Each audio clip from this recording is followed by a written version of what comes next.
जी दोस्तों, भाइयों बहनों, आज की वीडियो है सर्जिकल स्ट्राइक के ऊपर। जब ये हुआ था ना पुलवामा में, आर्मी की बस के ऊपर अटैक किया था एक 2 कौड़ी के आतंकवादी ने। तो उस वक्त मैं इंडिया आया हुआ था, तो न्यूज़ पे लगातार देख रहा था कि आतंकवादियों ने ये किया था, करवाया था। उनके समेत और भी ऑलमोस्ट और मोर देन 300 कर उनके गांव में जाकर उनको मार दिया है। तो let's watch this video.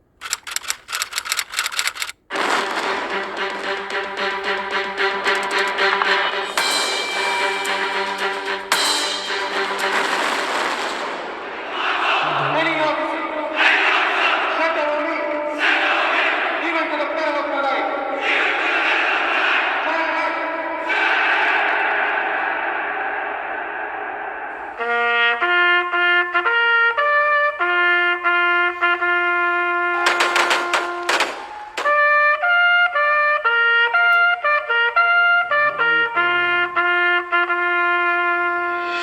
Pakistan के हुक्मरान सुन ले, हमारे 18 जवानों का बलिदान बेकार नहीं जाएगा।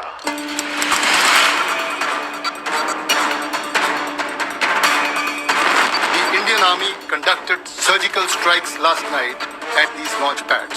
The principle of uncertainty that India do not retaliate has been taken away. बेटा शहीद हुआ है, किसी का भाई शहीद हुआ है, हम उनको मैसेज देना चाहते हैं कि हमने जो उनकी शहादत है उसका बदला हमने ले लिया। जब उड़ी अटैक हुआ तो उस समय मैं 15 कोर में था। वहाँ पे मुझे बिहार रेजिमेंट के कुछ बंदे मिले जिन्होंने मुझे बताया कि उड़ी में उनके साथ ये हादसा हुआ। जो एक्यूरेट कैजुअलिटी थी उनकी, तो उसका उन्हें भी पता नहीं था। तो उन्होंने बताया कि लगभग 15 से 20 बंदे उनके इस हादसे में कैजुअलिटी हुए। तो उनको ये नहीं पता था कि मैं पैरा स्पेशल फोर्स से ताल्लुक़ रखता हूँ। तो मैंने उनको बताया कि थोड़ा ब्रीफ करेंगे तो मैं थोड़ा शायद और गहराई से उनके बारे में जान सकता हूँ। तो उन्होंने बताया कि हमारी जो यूनिट है वहाँ पे शिफ्ट हो रही है। उसके बाद उन्होंने बताया कि हम लोग अभी वहीं पे जा रहे हैं, तो ज़्यादा जानकारी हमारे पास नहीं है। तो मुझे सुन के बहुत अजीब सा लगा और गुस्सा टाइप आया कि यार ये बहुत गलत हुआ। हमारे जो सिपाही थे, जो मेरे देश के जो नौजवान थे, उनके साथ ये बहुत गलत हुआ है। तो उस समय एक बदले की भावना थी, वो उसी समय मेरे मन में जागी थी कि कब एक बार एक मौका मिलेगा कि इनको थोड़ा दिखा दें पाकिस्तान को कि हम भी कुछ कर सकते हैं, हम भी तुम्हारे को कैसे कैजुअलिटी देंगे। ये हमने उस समय सोचा था और उसका मौका मुझे बाद में मिल गया, जो कि मैंने अपने सर्जिकल स्ट्राइक के दौरान पूरा किया। एक बात मैं करेक्ट कर दूं, ये जो हमारे फौजी भाई है ना, ये थोड़ा बातचीत करने में थोड़े भोले भी हैं। कि जैसे इन्होंने कहा ना कि हाँ भाई पाकिस्तान को बता दे कि हम भी कुछ कर सकते हैं। अबे पाकिस्तान को हम बता दें, वो ऑलरेडी उसको पता है कि ये India capable of to anything, भी कुछ भी कर सकता है। कि अगर हम ना पाकिस्तान की ओर खड़े होके, जितनी भी हमारी आबादी है, हम मूत भी देना पाकिस्तान की ओर, तो पूरा पाकिस्तान हट जाएगा, ऐसे पानी से मर जाएगा पूरा पाकिस्तान। है क्या इतना सा है। लेकिन पंगे लैंड तो बाज नहीं आਉਂਦਾ। बार बार ਸਾਡੇ ਤੇ ਅਟੈਕ, बार ਸਾਡੇ ਕਦੇ 18 ਆਰਮੀ ਦੇ ਜਵਾਨ ਸ਼ਹੀਦ ਕਰ ਦਿੱਤੇ, ਕਦੇ 40 ਜਵਾਨ ਸ਼ਹੀਦ ਕਰ ਦਿੱਤੇ, ਕਦੇ ਕੋਈ ਅਟੈਕ, ਕਦੇ ਕੋਈ ਕੱਲਾ ਆਰਮੀ ਦਾ ਜਵਾਨ ਬੈਠਾ ਹੋਇਆ ਆਪਣੇ ਮੋਰਚੇ ਦੇ ਉੱਤੇ, ਉਹਦੇ ਤੇ 15-20 ਪਾਕਿਸਤਾਨੀਆਂ ਨੇ ਅਟੈਕ ਕਰਕੇ ਉਹਦਾ ਗਲਾ ਵੱਢ ਕੇ ਬੋਡੀ ਉੱਤੇ ਰਹਿਣ ਦਿੱਤੀ, ਸੈਰ ਉਹਦਾ ਪਾਕਿਸਤਾਨ ਚ ਲੈ ਗਏ। ਇਹ ਸ਼ੁਰੂ ਤੋਂ from day 1 Pakistan the army ਇਦਾਂ ਕਰਦੀ ਆਈ ਆ। ਤੇ ਫਸਟ ਟਾਈਮ ਇੰਡੀਆ ਵਾਲਿਆਂ ਨੇ ਫਿਰ 76 ਫੇਰਿਆ ਨਾ। ਹੁਣ ਟਿਕ ਕੇ ਬੈਠੇ ਕਿ ਨਹੀਂ? ਹੁਣ ਬੈਠੇ ਨਾ ਟਿਕ ਕੇ। ਇਸ ਤੋਂ ਬਾਅਦ ਵਿੱਚ ਕਦੇ ਕੋਈ ਕਾਰਵਾਈ ਦੇਖੀ ਸੁਣੀ ਪਾਕਿਸਤਾਨ ਵੱਲੋਂ ਵੀ ਹਾਂ ਵੀ ਹੁਣ ਪਾਕਿਸਤਾਨ ਵਾਲੇ ਆਏ, ਇੰਡੀਆ ਦੇ ਵਿੱਚ ਆਰਮੀ ਤੇ ਅਟੈਕ ਕੀਤਾ ਜਾਂ ਬਾਰਡਰ ਕ੍ਰਾਸ ਕਰਕੇ ਸਾਡੀ ਸਾਈਡ ਆ ਗਏ? ਹੁਣ ਇੰਨੇ ਸਾਲ ਹੋ ਗਏ, 5-6 ਸਾਲ ਹੋ ਗਏ ਇਸ ਗੱਲ ਹੋਈ ਨੂੰ। ਜਦੋਂ ਸਾਡੀ ਆਰਮੀ ਨੇ ਪਾਕਿਸਤਾਨ ਦੇ ਵਿੱਚ ਐਂਟਰ ਕਰਕੇ ਜਦੋਂ ਉਹਨਾਂ ਦੇ ਚਿੱਤੜਾਂ ਤੇ 76 ਫੇਰਿਆ, I'm not sorry about my words, but ਜਦੋਂ ਉਹਨਾਂ ਦੇ ਚਿੱਤੜਾਂ ਤੇ 76 ਫੇਰੇ ਨਾ ਪਾਕਿਸਤਾਨੀਆਂ ਦੀ ਆਰਮੀ ਤੇ, ਫੇਰ ਇਹਨਾਂ ਨੂੰ ਅਕਲ ਆਈ ਹੈ ਪਾਕਿਸਤਾਨੀਆਂ ਨੂੰ, ਫੇਰ ਸਾਡੇ ਤੇ ਅਟੈਕ ਕਰਨੋਂ ਹਟਿਆ। ਗੱਲਾਂ ਕਰਦੇ ਇਹ।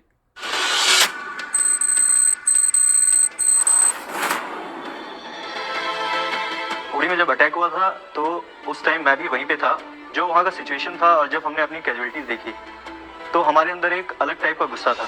हमारे बिहार रेजिमेंट के ही कुछ जेसीयू साहब थे, सिपाही थे, तो हमने उनसे बात किया तो उन लोगों ने बताया कि ये गलत हुआ है और इसका बदला लेना। हमारी टीम ने उस टाइम भी उन्हें आश्वासन दिया कि भारतीय फौज के साथ और हम सब एक ही फौज हैं और हम इसका बदला जरूर लेंगे और उन्हें जल्द से जल्द इस चीज़ का इंसाफ दिलाएंगे।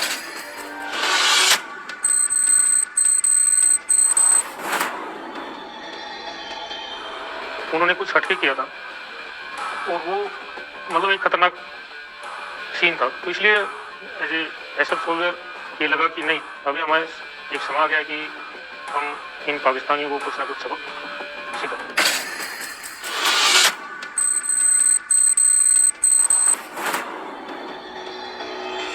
जितना हमारे ऊपर वो कर रहे हैं तो अभी यानी कि हद से भी यानी ऊपर चला गया है, पानी अभी ऊपर है, तो हमें जल्दी से जल्दी इसके क्या है ऑर्डर मिलना चाहिए और जल्दी हमें इसका रिएक्ट करना चाहिए। जितने उनके लॉन्चिंग पैड हैं या कुछ जहाँ से इनके इन्फिल्ट्रेशन वो कर रहे हैं, जिसके माध्यम से कर रहे हैं, तो उनको सबक सिखाना बहुत जरूरी है।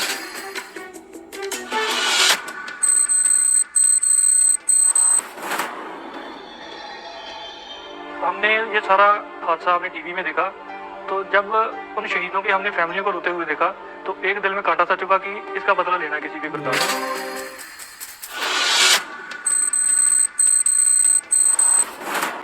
एक बात मैं पाकिस्तानियों को बता दूं, ये वीडियो देखेंगे ना तो क्या करते हैं, किसी में कोई भी ऐसी वीडियो होती है तो वो कमेंट करके ये बोलते हैं हाउ वाज द टी। कुछ दिमाग है, कोई अकल है, अपना दिमाग है ना, थोड़ा उसको जंग मत लगो, उसको क्लीन करो, फिर सोचो। वो जबाई जैसे बहनोई नहीं होता, जबाई होता है, वो जबाई की तरह आपके घर आया, आपसे चाय पानी पिया, सेवा करवाई आपसे, तो और आपका पीएम इंडिया के बॉर्डर तक खुद छोड़ने आया था। पता क्यों आया था? क्योंकि उसको पता था कि मैंने अगर इसको नहीं छड़वाया, नहीं इंडिया तक छोड़ के गया, तो इंडिया का कोई पता नहीं कि पूरा पाकिस्तान मैप से ही मिटा दे, दुनिया में कोई नामो निशान ही ना बचे पाकिस्तान का।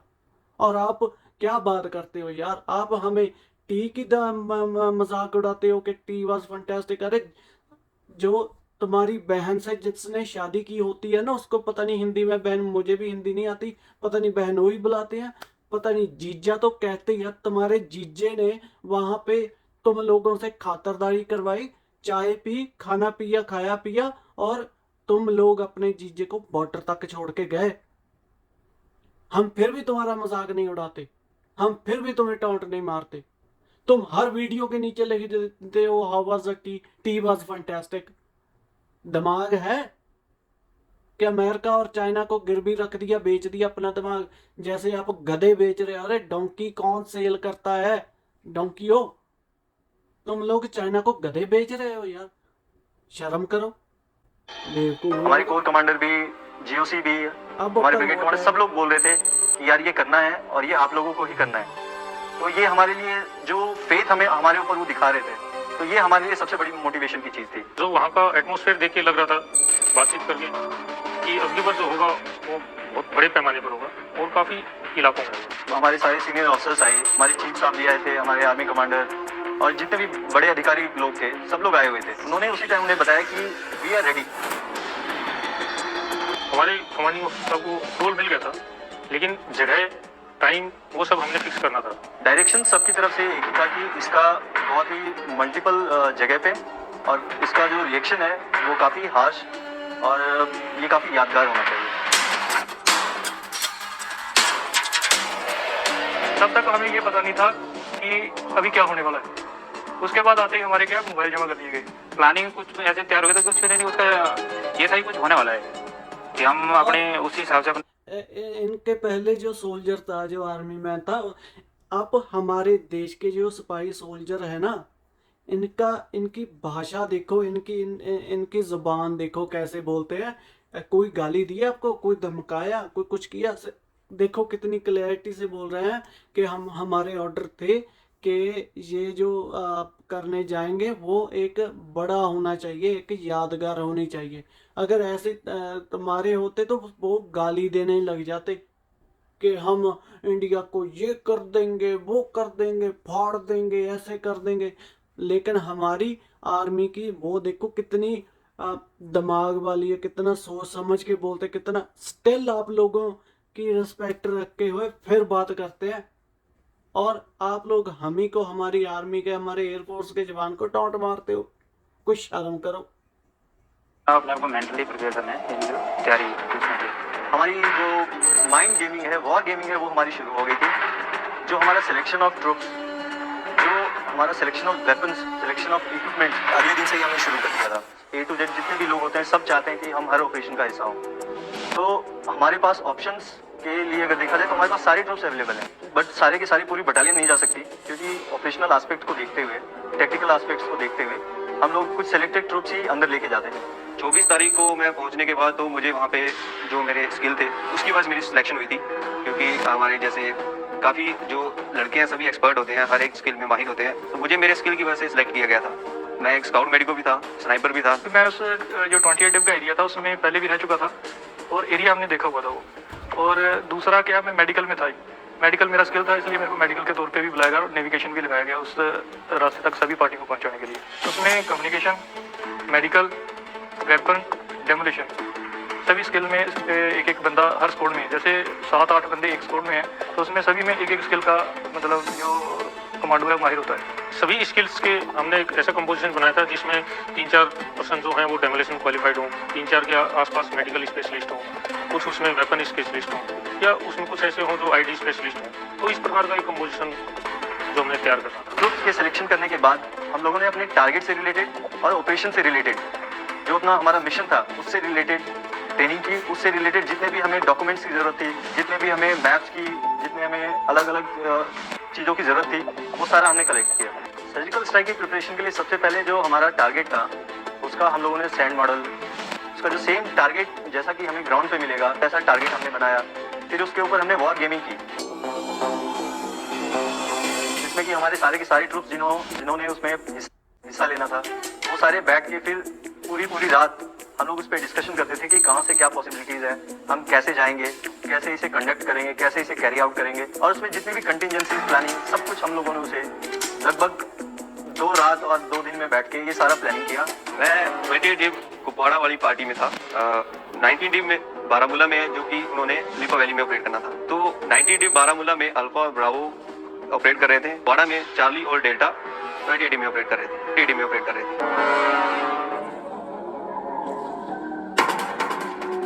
जो हमारी सबसे पहले थी वो हमारी थी प्रिलिमिनरी रेकी। जैसे कि हमारे जो टारगेट्स थे तो उन टारगेट्स पे जाने के लिए हमने लगभग 8 दिन पहले से ही अपनी रेकी टीम जो होती है हमारी CTR जिसे हम बोलते हैं, क्लोज टारगेट रेकी टीम, तो हमारी अलग अलग 4 से 5 क्लोज टारगेट रेकी टीम अलग अलग डायरेक्शन थे जो हमारी टारगेट की प्रिलिमिनरी रेकी के लिए गई। ये हमारी एक क्लोज टारगेट रेकी पार्टी थी जो लगभग शायद 22 तारीख के लगभग निकल चुकी थी और 24 को दोबारा वापस अपनी लोकेशन में आ गई थी। तो इन्होंने वहाँ पे जाके दोबारा सर्वेलेंस किया, उस टारगेट को अपने ऑब्जर्व में रखा और वहाँ पे देखा कि अभी जो एक लॉन्च पैड जहाँ से मिलिटेड आगे क्रॉस होते थे और इन्फिल्ट्रेट करते थे वैली में आने के लिए, तो इन्होंने वहाँ पे जो नफरी काउंट की तो मैक्सिमम वहाँ पे 15 से 20 तो उनके जो मुजाहिदीन बोल सकते हैं हम उसको कि मुजाहिदीन थे, और बाकी जो 5-7 जो एक रेगुलर आर्मी के टाइप बंदे थे। जब ये टीम हमारी वहाँ पे जाके टारगेट को कंफर्म करके वापस आई, फिर उसके बाद हम पोस्ट के अंदर ही किसी सीक्रेट रूम में जाके फिर हमने वहाँ पे छोटे छोटे स्मॉल ग्रुप्स में एरिया स्पेसिफिक, टारगेट स्पेसिफिक, फिर हमने वहाँ पे उसकी ब्रीफिंग और फिर उसका जो फाइनल जो हमारा प्लानिंग था वो उसे कंडक्ट किया। फिर हमारे CO साहब के डायरेक्शंस के अनुसार फिर हम लोगों ने अपना इंडक्शन शुरू किया। फिर उसके बाद जो ग्राउंड पे कमांडर थे जो कि हमारे टीम कमांडर थे, तो टीम कमांडर ने आगे का प्लान बताया। फिर वहाँ से हम लोगों ने हेक्टर के साथ अपना इंडक्शन किया और फिर हम लोग अपने जो डिव लोकेशंस की जो बेसिस थी वहाँ से फिर हमने अपनी गाड़ियाँ ली, जो सिविल गाड़ियाँ भी कुछ एक लगी हुई थी, कुछ एक फौजी गाड़ियाँ भी थी, और ये सारा चीज़ जितना भी हमारा इंडक्शन का था ये सब हम लोग रात में कैरी आउट कर रहे थे। तो जितना भी व्हीकल मूव था उनकी सारी गाड़ियों की हम लोगों ने लाइट्स ऑफ कर रखी थी ताकि दूर से किसी को पता नहीं चले कि कोई यहाँ पे मूवमेंट हो रही है। और उसी हिसाब से हमारे जो व्हीकल्स थे वो कैमोफ्लेज भी थे, जो फौजी व्हीकल्स थे, और जो सिविल व्हीकल्स थे वो उन्हें वैसे भी पता नहीं चल पाता कि सिविल व्हीकल्स का कि ये किस चीज़ का है। तो जो हमारी मूव थी वो काफ़ी कंसील्ड थी और जितना भी मूव था हमारा इंडक्शन का वो सारा का सारा रात में था। हमारा इन्फिल्ट्रेशन या इंसर्शन जो हमारा था तो हमने स्कैटर्ड वे में किया था। हम लोग 3 दिन पहले कुछ पार्टी गई, कुछ पार्टी 2 दिन पहले गई, कुछ पार्टी बिल्कुल लास्ट डे गई जिस रात हमारा। तो जो हमारी सर्वेलेंस टीम थी, जो रेकी टीम्स थी, वो हमारी लगभग 3 दिन पहले रात के टाइम पे ही निकल गई। जो हमारी सपोर्ट ग्रुप, जो हमारे बाकी पार्टीज थे, वो लगभग 2 दिन पहले निकले। और जो हमारी स्ट्राइक टीम्स थी, वो बिल्कुल एक दिन पहले, लगभग 24 आवर्स पहले उन्होंने अपना मूव किया।